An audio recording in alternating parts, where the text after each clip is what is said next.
이 시간 하나님의 말씀을 함께 보도록 하겠습니다. 우리 요한복음 6장 말씀입니다. 신약 성경 155페이지, 신약 성경 155페이지 요한복음 6장 60절부터 마지막 71절까지입니다. 요한복음 6장 60절부터 71절까지 말씀이고요.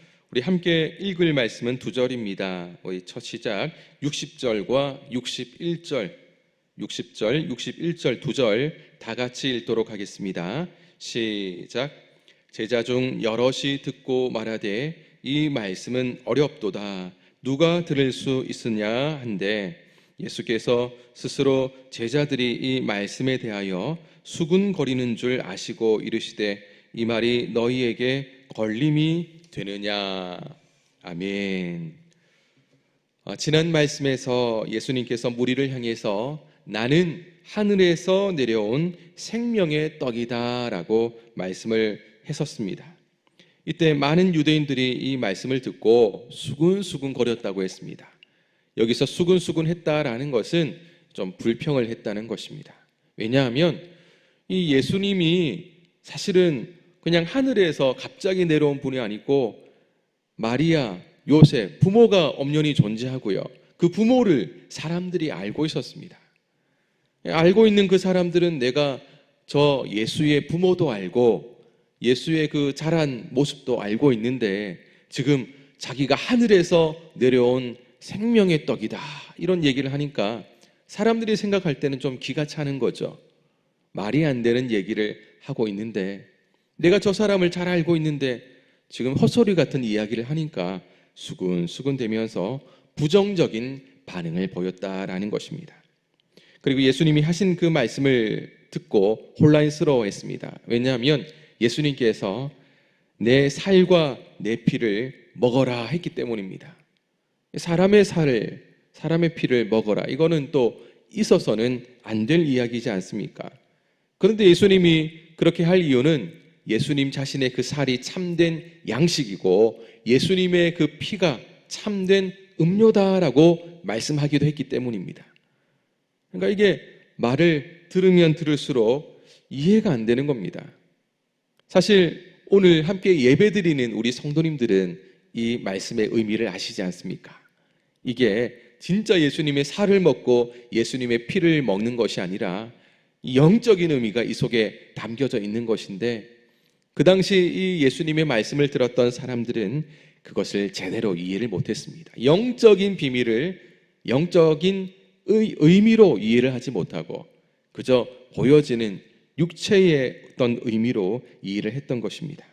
그때 제자들 가운데 이런 말을 합니다. 오늘 읽었던 60절 말씀 같이 읽습니다. 시작. 제자 중 여럿이 듣고 말하되 이 말씀은 어렵도다. 누가 들을 수 있느냐 한데.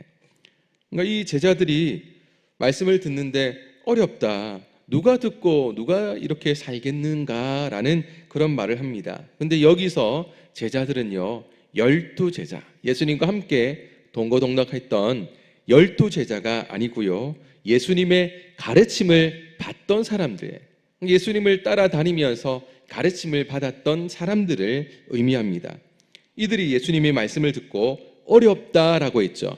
이 말씀은 나는 예수님의 저 말이 싫다, 나는 동의할 수 없다라는 의미입니다. 다시 말해서 사람들은 예수님이 하시는 그 말씀에 대해서 그저 예수님은 떡도 주시고 예수님이 우리나라를 좀 해방시켜 주시고 사실 이런 말씀을 듣기를 원했던 거죠. 그래서 우리의 왕이 되어주기를 원했는데 지금 예수님은 하시는 말씀이 우리의 생각과 다르다는 겁니다. 그러니 나는 저런 말씀은 듣기 싫은데, 나는 저런 말씀은 동의할 수 없겠는데, 이런 말씀을 하면서 나름대로 사람들은 감정이 상해 있음을 이렇게 표현을 했습니다. 예수님도 이걸 모르는 것은 아니었죠. 그래서 61절과 62절에서 이렇게 말씀을 합니다. 61절, 62절 같이 읽습니다. 시작. 예수께서 스스로 제자들이 이 말씀에 대하여 수군거리는 줄 아시고 이르시되 이 말이 너희에게 걸림이 되느냐? 그러면 너희는 인자가 이전에 있던 것으로 올라가는 것을 본다면 어떻게 하겠느냐? 이렇게 말씀을 하셨습니다. 제자들에게 진리의 말씀을 이제 너희들이 들었는데 이 말씀을 듣고 보니까 좀 걸림이 되느냐 말씀을 합니다. 걸림이 된다라는 말은 말씀을 듣고 나니까 후회가 되는가, 생각했던 것과 다르냐, 이런 말입니다. 예수님을 우리가 처음 믿으면요, 이런 걸림이 될 것이 많습니다. 예수 믿고 났더니 후회도 되고 내가 생각했던 것과 좀 달라가지고 이건 아닌 것 같은데 라는 생각이 들었던 적이 분명히 있을 겁니다. 왜냐하면 세상에서 우리가 그저 살아갈 때는 세상의 법칙대로 살아갔습니다. 그러니까 내가 원하는 대로 살아가도 특별한 문제도 없이 나름대로 잘 살았습니다. 그러나 예수님을 믿고 영적인 법칙을 따라 사는 순간부터는 걸리는 일이 많습니다. 하나님의 말씀을 따라 살려고 하다 보니까 이것도 포기하고 저것도 포기하고, 가난하고 용서하고 낮아지라, 고난을 받으라, 이런 말씀을 듣고 또 듣다 보니까 내가 생각했던 것과 다른 말씀들이 너무 많은 거죠. 하고 싶은 것이 많은데, 그런데 하고 싶은 것 하지 마라 하는 그런 말씀들을 들으면 내가 괜히 예수 믿었나, 이런 후회 섞인 그런 말을 하기도 합니다. 근데 여러분, 예수님이 하시는 말, 성경에 담겨진 진리의 말씀이 잘못된 겁니까? 아니죠. 진리의 말씀만큼 완벽한 말씀은 없습니다. 그런데 이 진리의 말씀이 적어도 인간에게는 이런 걸림이 되는 이유가 있다는 것은 인간의 죄성 때문입니다. 우리가 죄 때문에, 우리 가운데 있는 죄의 성품 때문에 그렇습니다. 우리 인간은요, 죄와 불의와 미움이 가득합니다. 예수님을 믿고 나서도 여전히 이런 연약한 모습, 부족한 모습은 우리 가운데 있습니다. 부단히 우리가 이런 부분들을, 인간적인 모습들을 내려놓고 하나님 앞에 맡기고 믿음 안에 살려고 몸부림치는 것이죠. 근데 불쑥불쑥 이런 부분들이 또 올라올 때가 있습니다. 그런데 우리 하나님은 어떻습니까? 하나님은 거룩하시죠. 의로우십니다. 하나님은 누구보다 사랑이 많습니다. 그러니 사랑과 전혀 상관없는 완전한 반대의 모습을 보이는 우리 하나님의 그 말씀을 따라 살려고 하니까 때때로 우리가 연약해서 이런 인간적인 모습이 불쑥 나타나면 내가 괜히 예수 믿었나 하는 그런 걸림이 되는 일들이 많다라는 겁니다. 예수님이 그것을 사람들에게 설명을 하면서 그 당연한 것이다 라고 말하는 겁니다. 63절 같이 읽습니다. 시작. 살리는 것은 영이니 육은 무익하니라. 내가 너희에게 이런 말은 영이요 생명이라. 아멘. 예수님은 살리는 것은 무엇이다 라고 하셨습니까? 영이다 라고 하셨죠. 살리는 일에는요, 육체의 수고와 노력은 무의미하다라고 말씀을 합니다. 우리가 육체적으로 노력을 하고 수고를 해서 생명을 얻을 수 있을까요? 육체적인 수고와 노력으로 구원을 받을 수 있을까? 성경에는 어떤 수고와 노력도 구원은 없다, 이렇게 말씀을 합니다. 구원받을 수 있는 것은 하나님의 사역이요 성령님의 사역입니다.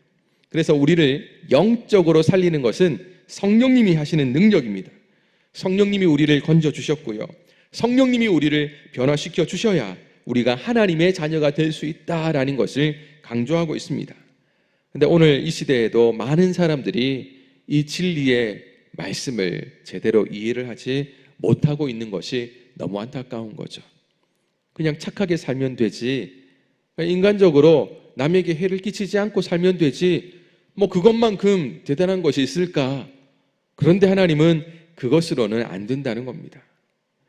살리는 것은 영이다, 성령님이 하시는 일이다라는 것을 분명하게 깨우치고 있습니다. 그리고 예수님은 또다시 65절에서, 요한복음 6장 65절에서 이렇게 말씀을 합니다. 같이 읽습니다. 시작. 또 이르시되 그러므로 전에 너희에게 말하기를 내 아버지께서 오게 하여 주지 아니하시면 누구든지 내게 올 수 없다 하였노라 하시니라. 아멘. 우리 성도님들은 예수님을 처음 믿을 때 우리 성도님들의 의지로 내가 어느 날 갑자기 예수님 믿고 싶다 해서 예수님 앞에 나오셨습니까? 아마 그런 분은 없을 겁니다. 누구든지 내가 알고 있는 사람이나 나의 부모님이나 누군가가 나를 이끌어 주셨다라는 것이죠. 내가 정말 하나님이 주신 그런 마음들, 한번 예수님 믿어보고 싶다라는 그런 마음에 이끌려서 정말 주님께 나온 것인지, 아니면 자기의 필요에 이끌려서, 다시 말해서 내가 예수 믿고 싶다 해서 나온 것인지 한번 점검을 해보라라는 것입니다. 점검 아무리 해봐도 내 스스로 예수님 믿고 싶어서 나온 분은 없습니다. 하나님이 이끌어 주셨기 때문입니다. 하나님이 여러분을 주께로 이끌어 주셨습니다. 성경도 하나님이 이끌어 주지 않으면 예수님께 나올 수 없다라는 것을 분명하게 말씀을 합니다. 이렇게 볼 때 신기하지 않습니까? 창조주 하나님이 나 한 사람이 무엇인데 예수 믿어라고 나를 예수님께로 인도해 주셨는가? 그리고 내가 뭐 그렇게 대단하다고 하나님의 자녀로 삼아 주셨는가? 아무리 생각하면 생각해 볼수록 예수 믿고 있는 자체가 신기합니다. 구원받은 자체가 놀라운 일입니다. 그래서 내가 예수 믿고 구원받았다라는 것은 다른 어떤 의미로 이해가 안 되고요, 하나님의 은혜로만 이해가 되는 겁니다. 그러니까 하나님이 은혜 주셨기 때문에 내가 예수 믿었고요, 하나님이 은혜 주셨기 때문에 내가 구원받았다라는 것입니다. 그러니까 그 은혜 생각하면 늘 감사할 수밖에 없는 거고요, 나 같은 죄인 살려주신 그 하나님의 은혜 정말 감사합니다. 날마다 우리는 이런 고백 속에 살아가야 될 줄로 믿습니다. 그런데 예수님이 이런 은혜의 말씀을 했는데 안타깝게도 많은 사람들이 예수님을 떠나가는 모습을 보게 됩니다. 66절 우리 다 같이 읽습니다. 시작. 그때부터 그의 제자 중에서 많은 사람이 떠나가고 다시 그와 함께 다니지 아니하더라. 아멘. 예수님이 이런 놀라운 말씀을 하시는데도 예수님의 가르침을 받던 많은 사람들 중에 예수님과는 나는 맞지 않는가 봐, 나는 더 이상 이 예수님의 가르침을 받는 것은 아닌 것 같아 라는 사람, 이런 사람들이 예수님을 떠나갑니다. 앞서 말씀드렸지만 제자들 중에 많은 사람이 떠나갔다는 것은 12제자를 말하는 것이 아니고요, 많이 예수님을 쫓아다녔던 많은 사람들의 가르침을 받았던 많은 사람들 가운데 예수님의 그 말씀을 듣고 난 뒤에 예수님의 가르침하고는 나하고는 맞지 않다라고, 내 기대와는 다른 말씀만 하는 저 예수님은 내가 따를 수 없다라고 생각했던 사람들, 아마 그 사람들 중에는 더 이상 시간 낭비하지 않겠다라고 생각했던 사람들은 예수님을 떠나갔습니다. 다시 그와 함께하지 않았다라고 성경은 기록하고 있습니다. 사실 이 사람들이 어떤 사람들이냐면 예수님을 따라다니면서 말씀을 들었습니다. 와, 예수님의 가르침이 굉장히 신선하다, 내가 들어보지 못했던 말이다 라고 생각했던 많은 사람들이 예수님을 줄곧 따라다녔습니다. 예수님이 행하셨던 기적, 병자들을 고치시고요, 오병이어의 기적을 통해서 물고기 2마리와 보리떡 5개로 수많은 사람들을 먹이는 기적도 그들이 경험했던 사람들입니다. 특별히 그 기적 속에 배부르게 먹었던 그 경험이 있던 사람들이죠. 그런데 그들이 떠나갔습니다. 모두가 예수님을 확실히 믿고 따른 것은 아니었다는 것이 바로 이 말씀을 통해서 증명되고 있습니다. 자, 이것은요, 오늘 우리가 예수님을 믿고 예수님을 따르고 있지만 우리도 자칫 믿음 없는 모습을 보이면 한순간 예수님을 떠날 수도 있다는 것, 그런 이야기도 될 수 있다는 거죠. 매일매일 겸손하게 하나님을 섬기고 믿음의 길을 걸어가야지 끝까지 흔들리지 않습니다. 조금만 다른 마음을 가지면요, 사탄은 우리의 그 연약한 마음 틈을 타가지고 한순간 우리를 흔들어서 이 사람들처럼 더 이상 나는 싫어하면서 떠나갈 수도 있다는 존재가 사람이다라는 것입니다. 그래서 우리가 예수님을 믿으면서 자랑하지 말아야 될 것이 하나가 있다면 내가 오랫동안 예수님을 믿었는데 라는 거, 이거 결코 자랑할 일이 아닙니다. 그럼 자랑할 것이 무엇인가? 하나님의 영이 내 안에 계신다, 주님이 나와 함께 하신다, 이것이 우리의 자랑이 되어야 됩니다. 그리고 예수님이 내 인생의 주인이 되신다라는 것에 감사해야 됩니다. 내가 내 주인이었다가 예수님 믿고 예수님을 내 주인으로 모시고 오늘도 그 주인 되시는 예수님을 따라 함께 산다는 것에 감사하며 살아야 됩니다. 그때 주님이 내 삶을 이끄시고요, 우리는 주님이 이끄시는 그 삶 속에서 날마다 은혜를 경험할 수가 있는 줄로 믿습니다. 우리 67절 말씀입니다. 67절 같이 읽습니다. 시작. 예수께서 12 제자에게 이르시되 너희도 가려느냐. 이제 예수님이 가르침을 받던 많은 사람들이 떠나고 난 걸 보고 이제 12 제자, 예수님과 동거동락하면서 특별히 제자 양육을 했던 12 제자에게 너희도 가려고 하느냐? 너희도 너희 생각과 다르다고 나를 떠나려고 하느냐? 너희가 원하는 것 주지 않는다고 떠나고 싶냐? 내 뜻대로 안 된다고 가고 싶느냐? 이런 이야기입니다. 예수님을 기적을 경험한 사람들이 환호성을 지르면서 열정적으로 예수님을 따랐는데 그들의 믿음이 굉장한 것 같았는데 어느 날 나와 좀 다르다라고 생각하면서 떠났던 이런 모습들, 결국은 이들의 믿음은 진짜 믿음이 아니었죠. 육적인 믿음이었다는 것을 볼 수 있습니다. 진리의 말씀을 잘 듣고 깨닫고 있는 줄 알았는데 떠났다라는 것은 깨닫지 못했다는 거죠. 수군되었다, 불평했다라는 말은 그들의 믿음이 온전한 믿음이 아니었다라는 겁니다. 예수님의 말씀은 우리가 그 말씀대로 다 받아들여야 됩니다.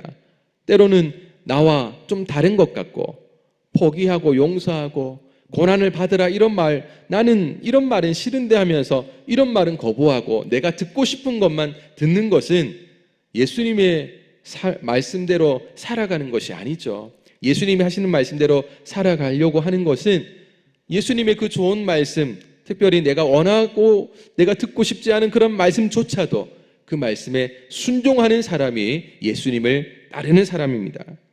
그런데 예수님을 떠난 사람들은 그게 아니었죠. 자기가 듣고 싶은 것만 듣고 아닌 것은 받아들이지 못하고 그냥 떠난 겁니다. 이게 인간의 믿음의 한계입니다. 육적인 믿음을 가진 사람들은 결국 이런 모습을 보일 수밖에 없습니다. 그래서 제자들에게도 똑같이 그렇게 질문했습니다. 오늘 예수님이 만약 우리 성도님들이 똑같이 너희도 떠나고 싶느냐 이런 질문한다면 우리 성도님들은 어떻게 대답을 하시겠습니까? 제대로 신앙생활을 하면 손해를 보기 마련인데 손해보면서도 나를 따르기를 원하느냐? 포기하고 내려놓아야 할 것이 많을 텐데 그래도 나를 따르기를 원하느냐? 세상 것 포기하면서까지 나를 따르고 싶느냐? 예수님이 이런 질문을 하신다면 우리 성도님들 어떻게 대답을 하시겠습니까? 참 쉽지 않겠죠. 바로 예수님만 따르겠습니다라는 믿음의 대답을 한다면 참 좋겠지만 어떤 분은 잠깐 고민이 될 수가 있습니다. 항상 좋은 것만 있으면 좋겠는데 왜 예수님은 손해도 보라고 하고 포기도 하라고 하고 세상 것은 내려놓아라 하는지 어떻게 하지? 이런 고민을 하면 굉장히 쉽지가 않을 겁니다. 그러나 확실한 그 믿음의 사람이 되시기를 바랍니다. 오늘 제자들 가운데 베드로가 이런 고백을 합니다. 68절 69절입니다. 시작. 시몬 베드로가 대답하되 주여 영생의 말씀이 주께 있사오니 우리가 누구에게로 가오리이까? 우리가 주는 하나님의 거룩하신 자이신 줄 믿고 알았사옵나이다. 아멘. 베드로의 고백이 놀랍습니다. 왜냐하면 아직 이 베드로에게 영적인 믿음이 확실하게 있는 것은 아니기 때문입니다. 예로 나중에 예수님이 붙잡혀 가실 때 베드로가 나는 절대 예수님 떠나지 않겠다고 했는데 예수님 붙잡혀 가실 때 어떻게 했습니까? 도망갔죠. 그죠? 자기도 붙잡힐까 봐. 나중에 예수님이 붙잡혀 가신 그런 모습을 졸졸 뒤에서 아무도 모르게 따라가다가 한 여종이 저 친구 예수님의 제자인데 이런 얘기를 했을 때 나는 아니야. 예수님 제자 아니야. 난 예수님 몰라. 예수님 3번이나 부인했던 사람입니다. 그러니까 영적인 믿음이 있었다면 이렇게 안 했겠죠. 영적인 믿음이 온전히 서지 않았을 때 베드로의 모습인데 예수님 향해서 베드로가 정말 놀라운 믿음의 고백을 합니다. 그것도 예수님은 주다, 나의 주인이다 라는 그런 고백도 하고 있죠. 예수님이 어떤 분인 줄 사실 베드로가 확실하게 알고 있었던 것은 아니지만 확실하게 알고 있었던 것이 하나가 있다면 예수님께 생명이 있다라는 것은 그가 알고 있었습니다. 그래서 베드로가 실패하기도 했고요. 실수도 많이 했지만 끝까지 누구를 버리지 않았습니까? 예수님 떠나지 않았다는 거죠. 예수님 버리지 않았습니다. 끝까지 예수님을 붙잡고 의지했던 것이 바로 베드로입니다. 우리도 실패할 수도 있습니다. 그렇지만 오늘 이 베드로의 고백처럼 예수님께 생명이 있습니다. 예수님은 나의 주인이십니다. 라는 이 고백만큼은 포기해서는 안 됩니다. 왜냐하면 생명을 얻기 위해서는 주님을 떠나서는 얻을 수 없기 때문입니다. 그래서 평생 힘들고 어려워도 주님을 떠나지 않는 우리 성도님들 되시기를 주님의 이름으로 축복합니다. 이제 마지막으로 70절, 71절 같이 읽습니다. 시작. 예수께서 대답하시되 내가 너희 12를 택하지 아니하였느냐? 그러나 너희 중에 한 사람은 마귀니라 하시니 이 말씀은 가룟 시몬의 아들 유다를 가리키심이라. 그는 12 중에 하나로 예수를 팔 자러라. 예수님은 가룟 유다를 가리켜서 마귀라고 하셨죠. 이것은 가룟 유다가 마귀 이 말이 아니고요. 가룟 유다가 앞으로 마귀의 하수인이 되어서 나를 팔자다라고 말씀을 한 겁니다. 하나님이 선택한 가룟 유다였는데 결국은 마귀의 하수인이 되었다라는 것, 끝까지 예수님을 붙잡지 못했다라는 것, 이 말씀이 다시 한번 우리가 어떻게 끝까지 예수님을 붙잡고 믿음으로 살아가야 될 것인가를 분명하게 깨우쳐 줍니다. 우리가 이렇게 믿음 안에 살 수 있는 것은 다른 비결은 없습니다. 날마다 깨어 있는 것, 그리고 날마다 주님을 따라가야 되는 것, 그리고 믿음의 성도로서 하나님의 말씀을 따라 살아가는 것, 부단히 우리가 날마다 이런 삶을 살지 않으면 앞서 말씀드린 것처럼 어느 날 갑자기 우리도 이렇게 될 수도 있다는 연약한 한 인간이다라는 것을 절대 잊지 마시길 바랍니다. 말씀을 맺도록 하겠습니다. 예수님이 제자들에게 물었죠. 많은 사람들이 가르침을 받고도 떠나가는 모습을 보시고 너희도 가려니냐? 그때 베드로의 대답은 우리가 누구에게 가겠습니까? 생명 되신 주님이 여기 계시는데 우리가 왜 예수님을 떠나겠습니까? 정말 귀한 믿음의 대답을 했죠. 예수님과 함께 한다는 것이 뭡니까? 예수님 붙잡고 의지하며 예수님 말씀대로 살겠다는 겁니다. 예수님이 보시는 시선대로 이 세상을 바라보고 주님의 마음으로 사람들을 사랑하고, 주님이 불쌍히 여기는 사람이 있다면 우리도 불쌍히 여기고, 주님이 용서하는 사람이 있다면 우리도 그들을 용서하는 삶, 오늘 주님이 우리에게 하시는 말씀에 우리도 귀를 기울이기를 원합니다. 그 말씀을 묵상하고 그리고 그 말씀에 순종하는 생명이 우리에게 있는 하나님의 자녀의 삶, 오늘도 그렇게 믿음 안에서 하루를 한 걸음 한 걸음 나아가면서 주님과 함께하는 하루가 되어지기를 원합니다. 그때 주님이 우리를 품어주시고 우리의 삶의 길을 친히 이끌어 주실 줄로 믿습니다. 그 은혜의 길을 함께 걸어가는 우리 모든 성도님들 되시기를 주님의 이름으로 축복합니다. 기도하겠습니다. 하나님 아버지,